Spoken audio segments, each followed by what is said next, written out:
welcome to Small Business Connections TV. I'm here with Katrina Donaghy. She's the CEO of Civic Ledger. We're here to talk all about blockchain. Tell us a little bit about it. Okay, well, that's a very big subject. I know, so start from the beginning. When did you start? When did you start the business? We founded Civic Ledger in late 2016, and I came from government, did many years in government, and in middle of 2016 we did a proof of concept with the Queensland government looking at how this technology can improve the transactions between citizens and government. And because we delivered that proof of concept very early, it gave us some market validation. We sort of felt that we had a product market fit, and so in September 2016 we founded Civic Ledger. And so Civic Ledger comes from the connotation of how do we improve transactions in a digital transformation with government. And we sort of believe that this technology, which is an underlying technology, would have some utility in government in improving how those transactions operate. Oh, great. So we're here at the Small Business Forum at the moment, and it's all about small businesses. So how does Civic Ledger actually help and impact small business? Well, we actually put the person at the centre. So when you're using this technology, you lead with the problem. What is the problem you're trying to solve? And is the problem that you're solving the right problem to solve? And you check it from a hypothesis perspective and assumptions. But what we're not doing is solving the problems for government. We're actually solving it for the person who is at the centre of the problem. So our work that we've been working on for the last many years is working in the water industry. So if you think about water, it's highly complex, very complicated and very political. But at the heart of water is our farmers, because 70% of our water in Australia goes to agriculture, but it's very complicated.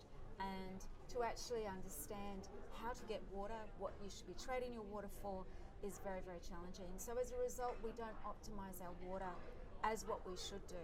So blockchain technology helps us put the irrigator at the centre of the market, and we build the market from their perspective, so they're able to have confidence in that market by being able to find all the right pieces of information at the right time. And nobody has more power than anybody else. So we find this technology is great for moving the old marketplaces to what we call as new generational marketplaces. So you've been around since 2016. Yes. I'm sure you've seen a lot of changes. And you know, blockchain, I mean, obviously you've sat with it for a little while, but for the end consumer, it's a relatively new term to market. What does the future hold, and where's blockchain going? Oh, look, the challenge with the technology is, you're right, it's been around since 2008. So when the first white paper was created by Satoshi Nakamoto on the 31st of October 2008, we're now 13 years down the pathways. And all of a sudden, we're starting to see the word more and more and more. And I think some of your viewers would probably hear the word non-fungible tokens and want to close their ears. But I think what it is so important about this technology is moving away from the hype and actually trying to understand what is actually this technology. So what it's there to do is to provide an independent system of records. So if you want to do business with me, we need to have intermediaries between you and I, because we don't trust each other. We don't know each other. How do I know that you have what you have that I want to buy? So we have an intermediary in there that will actually broker that relationship. But that comes at a cost. I normally have to pay the broker, who then pays you. You've got to trust the broker. What we do is we take that transaction and we digitize the rules, and then we what we call adjudicate trust to the periphery, and we do that through code. But what we also do, which is very, very important, is that we look at governance. So ethics, I know it sounds strange, but governance and ethics and philosophy is really at the heart of this. So we don't lead with the technology, we don't lead with the code. We look at how does this technology enable us to have a better experience.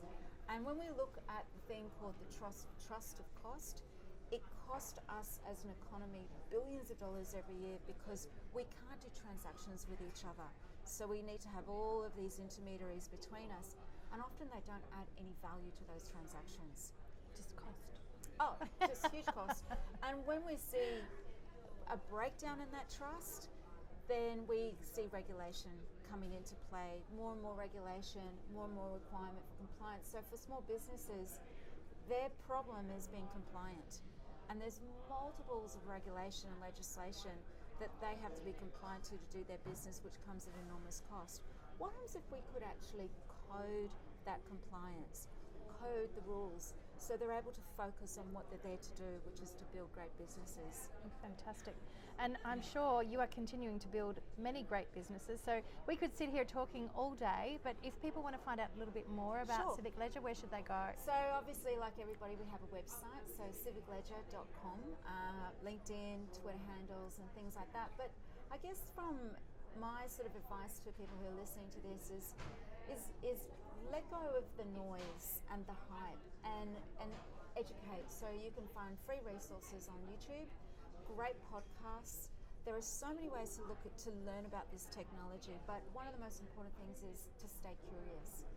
When we all found the internet, when the internet came to us all those years ago, how many people said that this was never going to go anywhere? We can't live without it now.